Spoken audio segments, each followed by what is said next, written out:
গতকাল ভদ্রেশ্বর পালপাড়ায় শ্বশুরের দ্বারা কাটারির কোপে মৃত্যু হয় বছর 28-এর গৃহবধূ মিঠু মিত্রের। কালকের এই নৃশংস ঘটনার পর ভদ্রেশ্বর থানার পুলিশ বছর 75-এর শ্বশুর হিমাংশু মিত্রকে গ্রেপ্তার করে। আজ তাকে চন্দননগর মহকুমা আদালতে পেশ করেন ভদ্রেশ্বর থানার পুলিশ। সকলের সামনে তিনি স্বীকার করে নিলেন তিনি শাবল এবং কাটারি দিয়ে হত্যা করেছেন তার বৌমাকে। বিভিন্নভাবে অত্যাচারিত হয়ে এই কাজ করেছেন বলে জানান ধৃত শ্বশুর হিমাংশু মিত্র। তিনি বলেন, আমার একটি জয়েন্ট অ্যাকাউন্টে আমার ছেলে এবং আমি ছিলাম। আমার সব টাকা পয়সা ছেলে ও বৌমা হাতিয়ে নেয়। আমি বেকার ভাতা পেতাম, সেখান থেকেও ভাগ বসাতে থাকে। ঘরের ভেতর কি হতো আমি জানতাম, প্রতিবেশীরা জানতো না। আমার বড় মেয়ে থেকে 4 লক্ষ টাকা ধার নিয়েছিল। আমার ছেলে রেলের চাকরি করে, 50,000 টাকার ওপরে মাইনে পায়। আমার জামা কাপড়, চাদর ইত্যাদি সবকিছুর কাজ আমিই করতাম। কে মারতে বলেছিল আপনাকে? মারলেন কেন? আমি মারতে বলিনি, বলছিলাম হয়তো আমার হয়তো ফোন করছি কাউকে, ভাইপো মেয়ে এমনি তো কালকে ফোন করতাম না। তা বৌমা এবং নাতনিটাকে শুকিয়ে দিয়েছে, সাদি গিয়ে হয়তো ফোন করছি, তা বলছে দেখে নাতনি এসেছি বললো তো মাকে। তখন বৌমা আবার ছেলেকে বললো, তুমি কি হ্যাঁ, আর একটা কথা আছে, বড় মেয়ের কাছ থেকে 4 লাখ টাকা নিয়েছিল। কে? ছেলে। সুদ দেয় না, কিছুই দেয় না।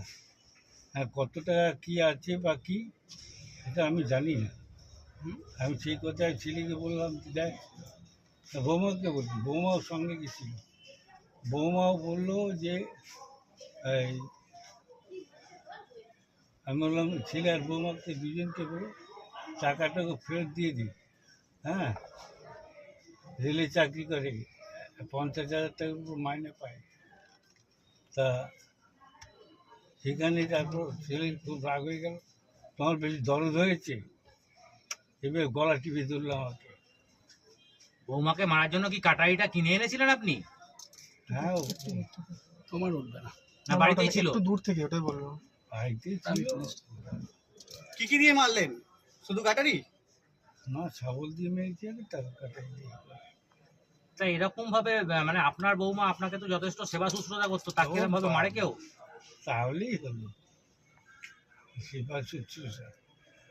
এই বয়সে জামা কাপড় কাচতাম আমি, বিছনার চাদরটা আমি কাচতাম, বুঝলেন। আমার ঘরে গিয়ে কোনো কাজ করতো না, কারণ ওদের জামা কাপড় আলমারিতে রাখা আছে, সেগুলো বের করে নিয়ে আসতো। আপনি তো আলাদা থাকতে পারতেন, কেন ফালতু মেরে দিলেন?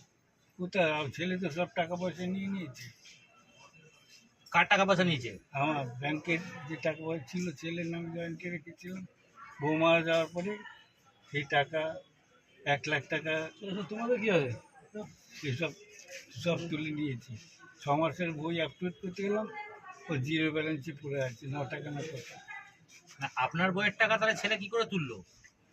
জয়েন্টে বললাম না, আপনার সঙ্গে জয়েন্টে ছিল ছেলে?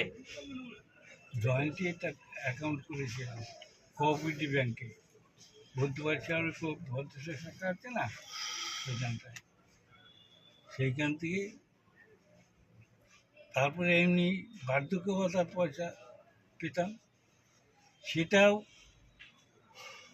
আজ 100 দাও, কালকে 200 দাও, 1000 টাকা তো পাই।